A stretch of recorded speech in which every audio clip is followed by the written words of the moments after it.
right now is that about 40 to 50 Taliban have escaped from the fortress, which is only about 8 miles west of the city. So basically that adds a completely different level of danger. And some of these prisoners, apparently, according to Northern Alliance commanders, have grenades and other weaponry surgically implanted into their bodies, under their skin. There are also thousands of Taliban prisoners being brought west to this area from Kunduz. So that's the situation here in Mazar right now. So how do you manage that danger? How do you make decisions about what may or may not be safe for you to cover? Well, it is. I mean, as Mike said, it is a minute-to-minute decision. You try to have guards, if possible, a higher-ranking commander with you, definitely carrying a gun, one gun, if not several, and you just, you hope for the best. That's about all you can do while you're moving around this country. Yes, some of you may know Ivan Watson, who works for National Public Radio. Let me read to you a quote he gave to the New York Times. You don't just have Northern Alliance versus the Taliban. The Taliban's been shattered into 1,000 pieces. You just have a lot of guys with guns. You don't know who's on your side and who's against you, and it feels far less secure than it did before. Jim, how do you know the good guys from the bad guys? You don't. You don't know the good guys from the bad guys. And the other problem is that the Taliban, who, let's say, were the bad guys, have switched shirts and keep their weapons, blend in, and it's very hard to know. One interesting thing, or maybe not so interesting, but significant in itself, is that this hotel has become a credible threat. The Intercon Hotel, where most of the international journalists are staying here in Kabul, before you had guards. You still have guards around the hotel, but before you could actually drive up to the hotel, now you can no longer do that. You have to walk in no man's land of about 600 or 700 yards before you can get to your driver. So there's a real credible threat here now, pressure on the journalists to watch out, to be thoughtful, to be vigilant at all times. And I'm assuming, Mike, that as much as you can, you talk to the other journalists and you sort of try to get some reconnaissance of where they've been, where they felt safe, where they maybe saw some areas of danger.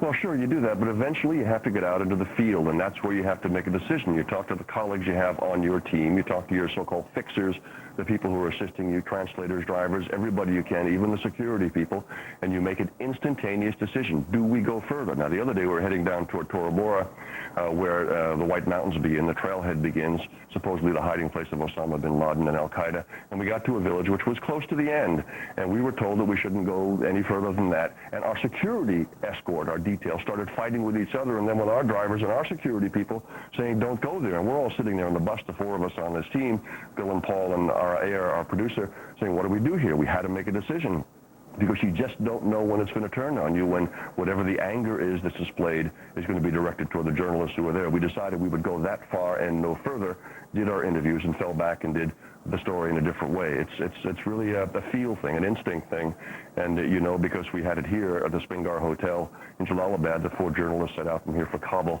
and didn't make it. That's always a possibility. We only have a few seconds, Babe, but let me ask you this about whether you think these journalists have been targeted largely because they're journalists or because, as Mike and Jim have talked about, the money that you carry, the equipment that you have.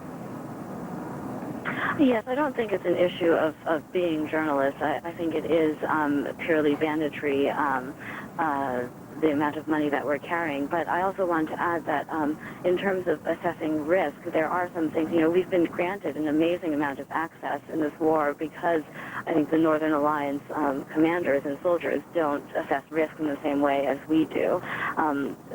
So when the journalists in Chagatai on the Northern Front went on the armored personnel carrier, the Northern Alliance commanders just welcomed them on, even though it was an incredibly dangerous situation, and that's how 3 of them died.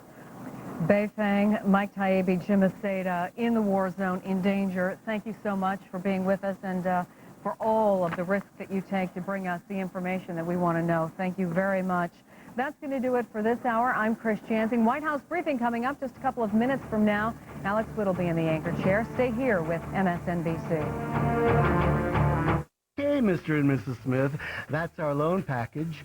Any questions? Applying for a second mortgage to consolidate bills doesn't have to be difficult or time-consuming. Excuse us. Just log on or call ditech.com and apply for a second mortgage with a no closing cost option. It's fast and easy.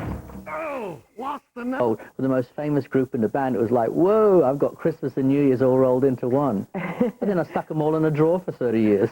That's right, and then released them recently. Tom Murray, thanks for sharing those pictures with us once again. Thank you very much, Bridget. Sorry I missed your name. Oh, that's quite all right. Thanks again. Tom Murray, celebrity photographer. That's right. He was in here a while ago, Rick, and had a nice conversation and looked at those pictures. At the time, of course, George was ill.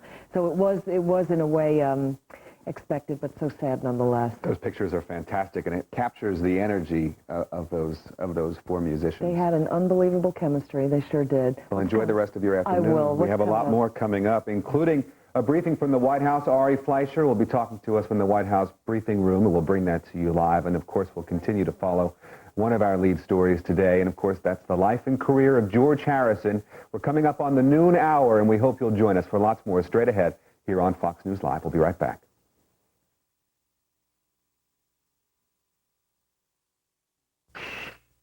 Want to learn a secret about long distance?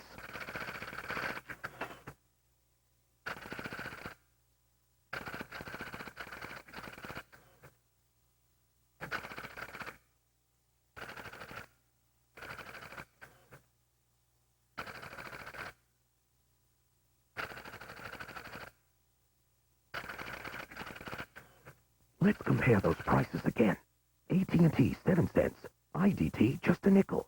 Sprint charges 10 cents on weekdays, and MCI charges a quarter, while IDT charges one flat rate all the time, 5 cents a minute, 24 hours a day, 7 days a week.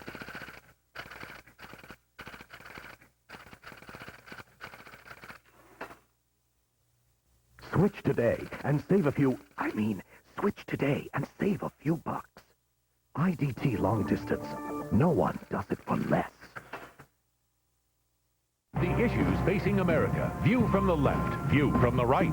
Powerful reporting from both sides, so you can decide what's right for you. Hannity and Combs. Tonight, should all Muslims become Baptists? Our guest is praying for it and encouraging others to do the same. Catch this spirited debate on Hannity and Combs. America is a country that has always had an open heart. Open arms. Now I think we have to have open eyes.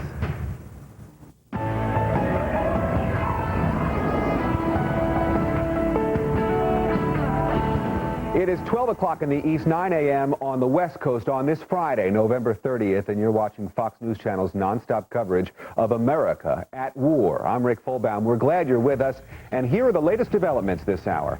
Opposition forces have captured about 80 Taliban fighters at the Kandahar airport. They're holding them now in 40-foot-long containers.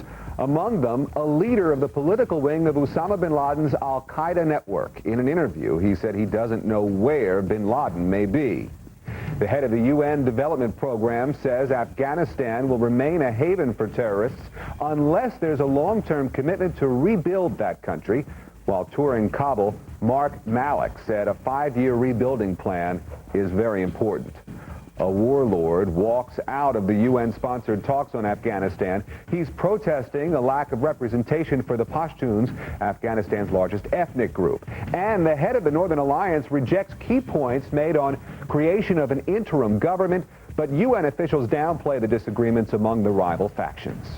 Meantime, on Capitol Hill, crews will start attacking the anthrax spores in the Hart Senate office building tonight. Workers will fumigate the inside of the building with chlorine dioxide gas. And a pair of laboratory buses will circle the building and monitor the air there. U.S. jets, meanwhile, continue to pound positions around the airport in Kandahar, the Taliban's last standing stronghold. More now from Fox's David Lee Miller live in the capital city, Kabul. Hi, David. Hi there, Rick. Well, the Taliban troops seem to be ignoring orders from their own commanders that they are not to surrender, that they are to continue fighting. This now, according to one Pashtun tribal leader, Abdul Jabbar, speaking in Pakistan. He said earlier that his fighters captured 80 Taliban troops at an airport near Kandahar. He said the Taliban surrendered without a fight. Not only did they get 80 of their fighters, but he also said they were also captured 5 tanks, a rocket launcher, as well as other equipment. Now, the Taliban Supreme Leader, Mohammed Omar, is telling his men that they should continue fighting, they are not to surrender, and that this is, in his words, an opportunity for martyrdom. In the meantime, according to refugees that are fleeing the city, the airstrikes continue, the United States pounding not only Kandahar, but we are told the locations of where the U.S. believes Osama bin Laden might possibly be hiding. And now, in another development, the UN, with an eye towards the future, held a news conference today to discuss the rebuilding of Afghanistan. The administrator for the United Nations Development Program said millions and billions, of dollars are going to be needed over the next few years to rebuild the country, and he emphasized that there are essentially now 3 top priorities. Number 1, clearly security. He says people here have to be made to feel safe. Number 2, he says education. Young people over the last few years have not been able to go to school in a number of cases, and of course women have not been able to go to school at all. That was something that was not permitted under the Taliban regime. He says that is going to be a great priority. And thirdly, they're going to have to find some mechanism to accommodate the millions of refugees that need to return home. As many as a quarter of this country's population has been displaced by the war. And finally, Rick, the former president of Afghanistan, now the leader of the Northern Alliance, President Rabbani, has come out to say that he would like to see democratically held elections here in Afghanistan. And he said that women... Violence continued. Palestinians took to the streets. They threw rocks and stones at the City Inn area. Israeli troops then responded by firing tear gas and rubber bullets. The melee lasted a long time. Several injuries were reported there, and all of that happened after 400 Palestinians had gathered in Hebron to mark the anniversary of a massacre of Palestinians praying at a mosque. The marchers there today carried an effigy of Prime Minister Ariel Sharon. In Jenin today, I think we have some videotape of this, Palestinians took to the streets precisely as they did last night to cheer the work of a martyr from their city who killed himself by exploding a bomb on board a bus last night. 3 people died, 9 people were injured. Some reports from Israeli radio indicated that they are suspecting that perhaps that suicide bomber's bomb exploded prematurely. The bus was largely empty, and they're theorizing that perhaps he intended to make his way here to Tel Aviv, perhaps to explode his suicide bomb in a larger venue with a greater number of victims. And so a few people here in Tel Aviv a bit on edge. And, too, there were reports the Israeli government had been tipped off in advance that there might be a suicide bomb sometime today or tomorrow right here in Tel Aviv. We've been here all week long. I think we put together a map to show you our route.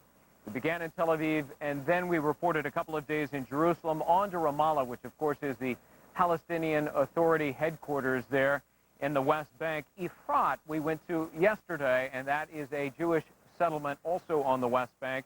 Today we visited Bethlehem, Beit Jala, and then we arrived back here in Tel Aviv. Alex? Yeah, Greg, boy, I'm glad you are safe. Yesterday you were there in Efrat, and you had traveled that road where there had been so much trouble earlier in the day. Everything calmer there now?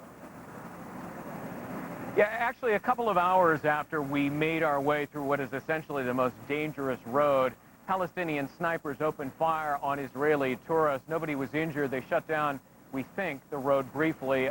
We finally made it back last night, but we did what was recommended to us, and that was to hire a couple of armored vehicles that brought us back to Jerusalem. So everything is fine. We haven't heard any more reports of incidents along that road today. But, you know, the Jewish settlers, or resettlers, as they like to refer to themselves, that we talked to said, look, those acts of violence happen on almost a daily basis. I think just about everybody in Efrat and other Jewish settlements, there are about 400,000 Jewish settlers, have flak jackets as well. Alex? Yeah, Greg, you're going to have some stories to tell when you get back safe and sound. We'll look forward to having that and hear from you a little bit later on.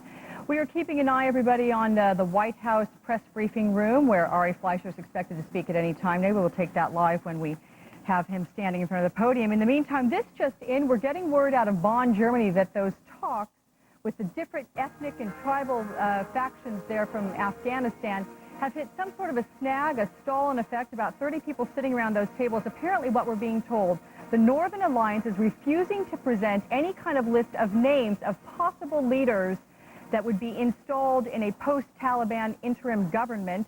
And of course, earlier today, one Pashtun leader even walked out of those discussions saying that his tribal group is being underrepresented. So there you have it. Bonn, Germany, things have hit some sort of a stall there. We will continue to watch that story.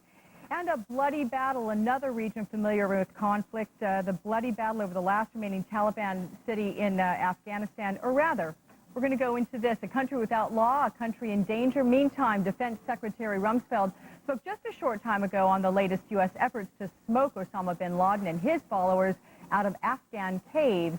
MSNBC brings you around-the-world coverage on the raging war in Afghanistan with correspondents stationed from Islamabad to Jalalabad, from Bonn to Kabul, and from right here at home. MSNBC's Marina Fazal is in the Afghanistan capital of Kabul. Nora O'Donnell is at the Pentagon with the very latest. Let's begin with you, Nora. Good afternoon. Good afternoon, Alex. Today, Defense Secretary Donald Rumsfeld said that Taliban's real estate is decreasing every week inside Afghanistan. But at the same time, he said the danger posed to U.S. forces on the ground is increasing. Here's Defense Secretary Donald Rumsfeld. Let there be no doubt there will be further casualties in this campaign, in Afghanistan and elsewhere. There will be other downturns involving our forces. We may have troops captured or killed. But it will not deter us for a day or for a moment. That warning from Defense Secretary Donald Rumsfeld today, as there are more than 1,000 U.S. Marines in the Taliban's backyard in Kandahar. And U.S. officials tell MSNBC that those Marines could launch combat-style raids into Kandahar, hand-to-hand, house-to-house combat, as they try and root out and kill those al-Qaeda and Taliban members who are holed up inside that city of Kandahar, the last Taliban stronghold in the south. As for what's happening now on the ground in Afghanistan, according to U.S. officials and Pentagon officials, U.S. warplanes are having a little bit of trouble today in terms of bombing. They say that the weather is not so good in Afghanistan, so there's been somewhat of a let-up in the bombing and the type of assistance they can do. However, there is some fighting on the group, according to opposition groups who claim that they have captured some 80 Taliban soldiers.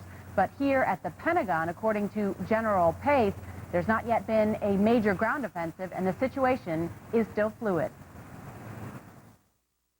There has not yet been a major ground offensive battle. There are, we know, negotiations going on between the opposition forces and the Taliban leadership for surrender. We do know for certain that this fight will continue until Kandahar is, in fact, a free city.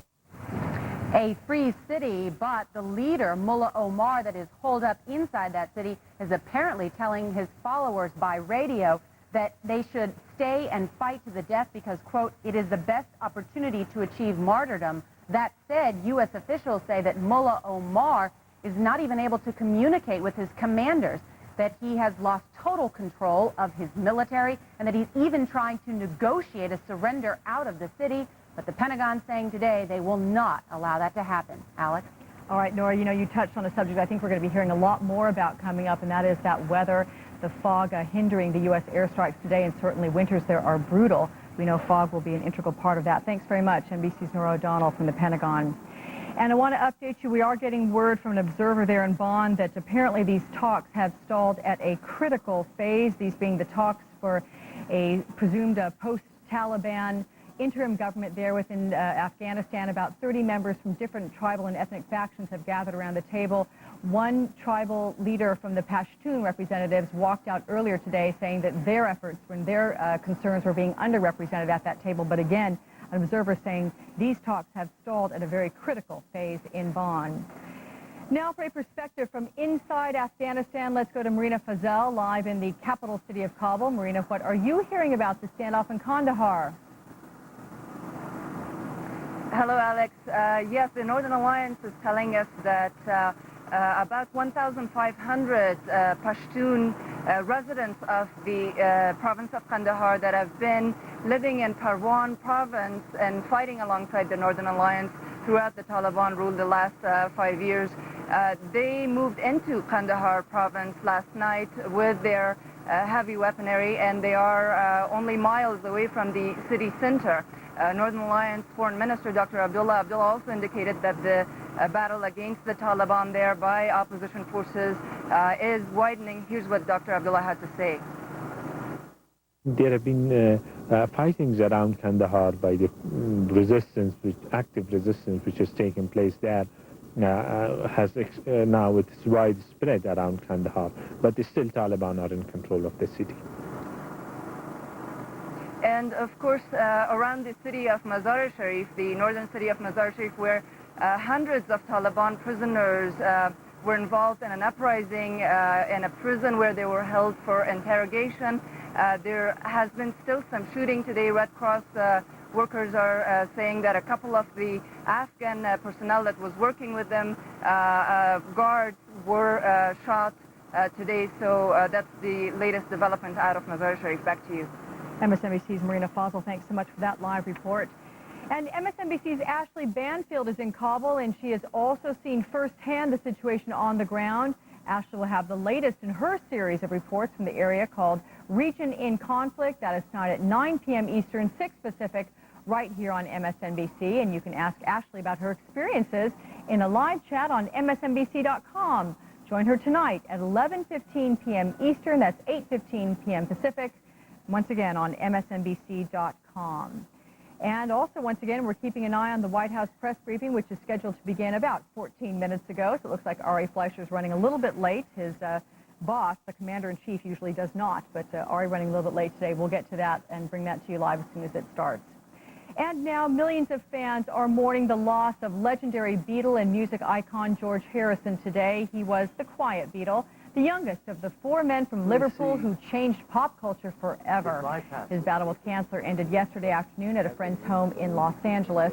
One place fans are paying their respects is the famous Strawberry Fields in New York. Now, this is the area in Central Park that has become a gathering place and memorial to John Lennon. A live picture there for you of that. They have been leaving flowers, singing Beatles songs, and writing notes to George all day. Harrison was 58. He is survived by his wife, Olivia, and 24-year-old son Donnie, who were with him when he passed away. We are going to have continuing coverage all day from New York, London, and Los Angeles on that particular story.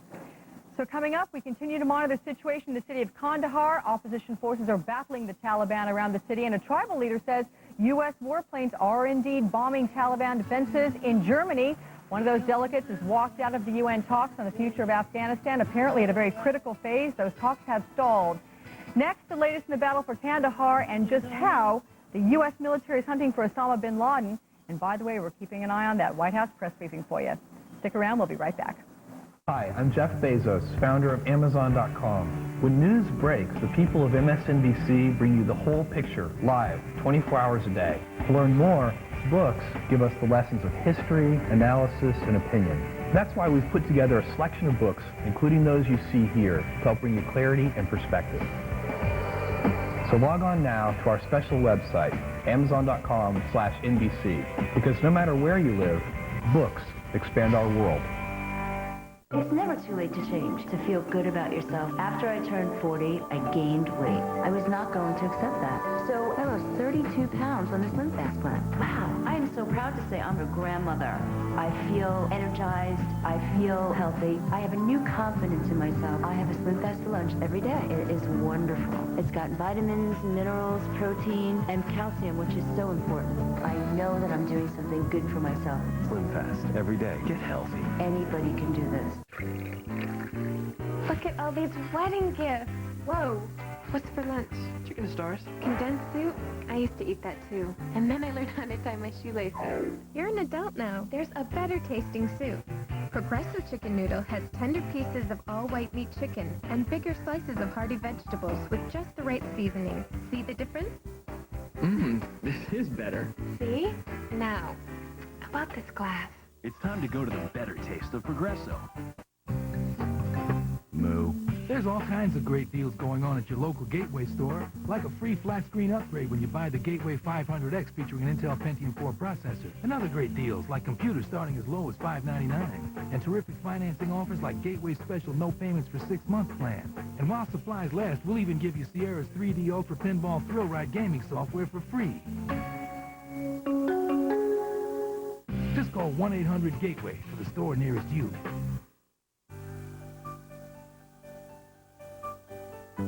If your hair is thinning, call 1-800-HAIR-CLUB now for this free booklet. The Hair Loss Resource Center, giving you the information you need to make an educated decision on hair loss. Whether you're just starting to thin or experiencing advanced hair loss, Hair Club has an option that's right for you. Hair Club, the answers you've been waiting for. Are you near a phone? Can you take down a number? Then call to find out about term life insurance at competitive rates from a respected insurer, Protective Life Insurance Company. A 35-year-old could get a $200,000 policy for less than $14 a month. A 40-year-old could get a $250,000 policy for less than $18 a month. For your free quote, call now. Matrix Direct, 1-800-314-7374.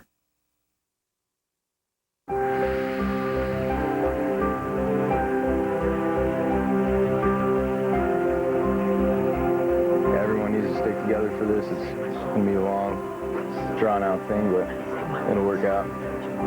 Definitely.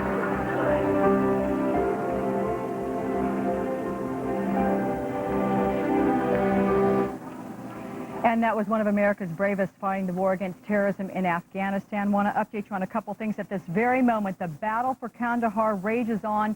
The Taliban stronghold could fall at any time, perhaps as soon as this weekend.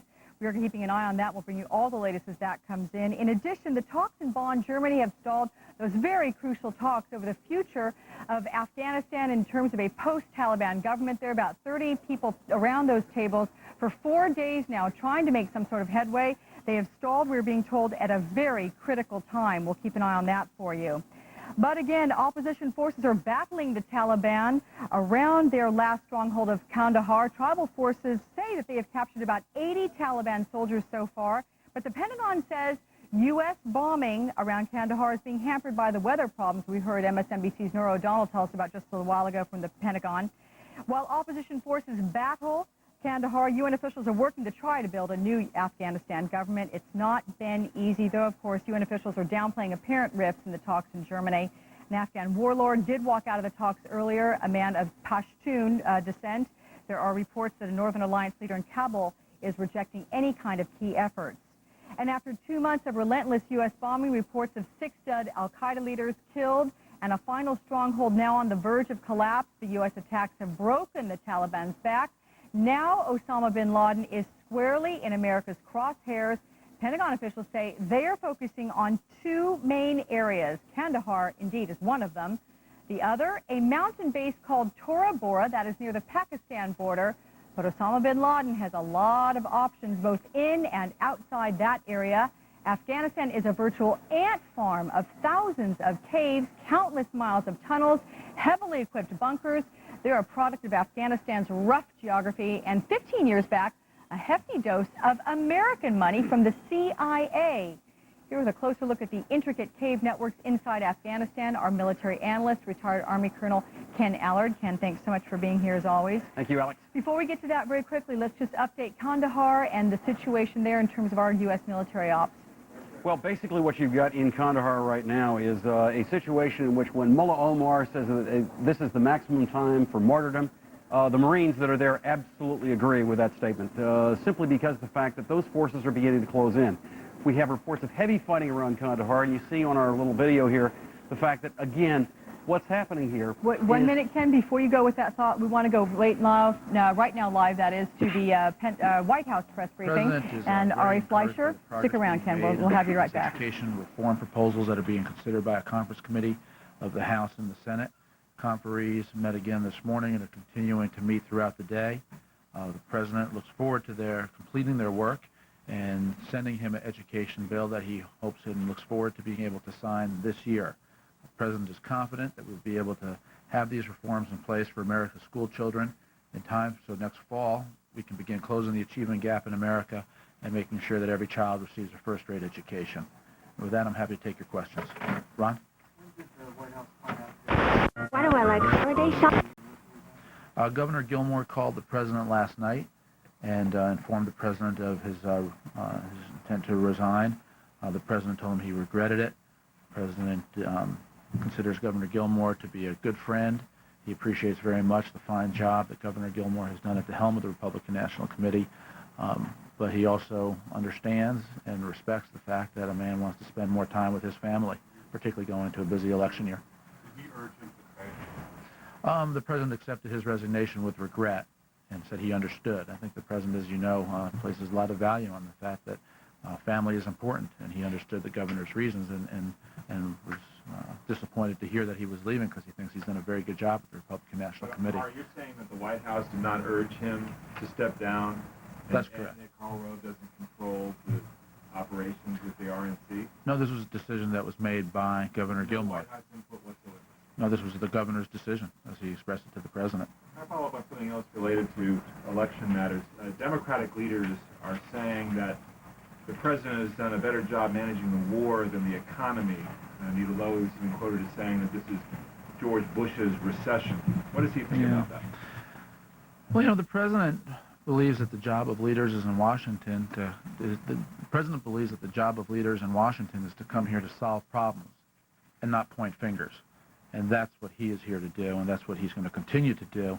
And that's why he again today calls on the Senate to complete action so that the nation can have a stimulus bill to give a boost to the economy. Does the President regret the fact that leading the nation in war keeps him from becoming more involved in his domestic agenda, which does not seem to be faring very well on the Hill?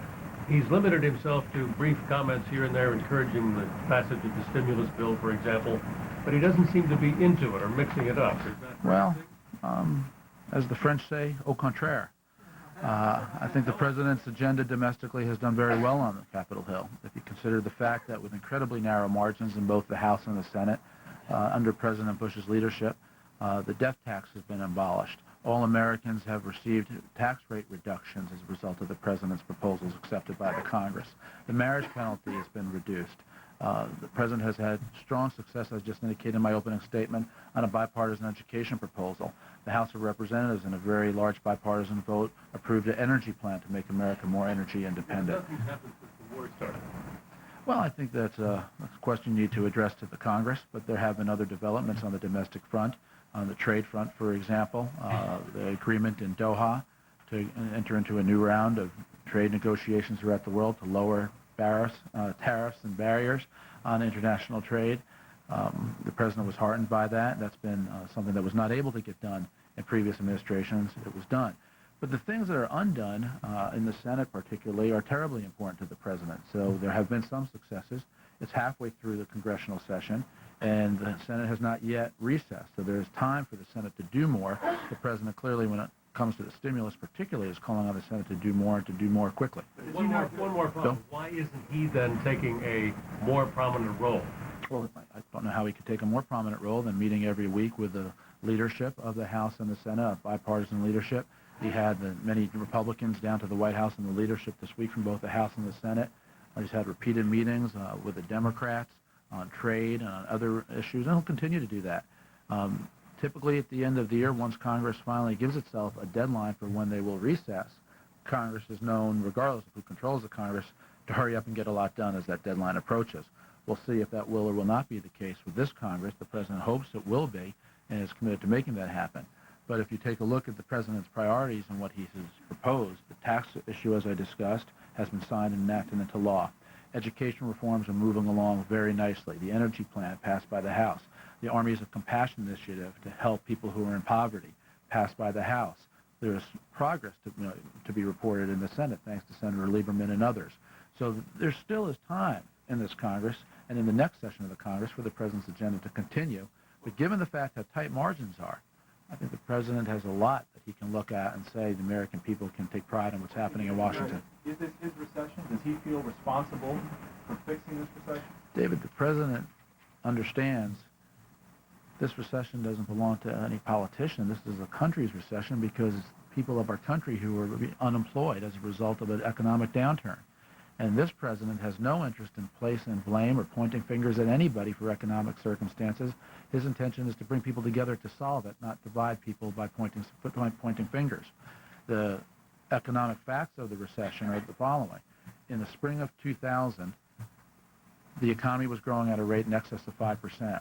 By the summer of 2000, the slowdown kicked in, and the economy grew by about 2%. That declined to about 1% in the fall of 2000. President Bush took office in January of 2001 as the slowdown was well underway. And then, as we learned just this week, the economy was officially announced to be in recession in March, some 40 days after the president came into office.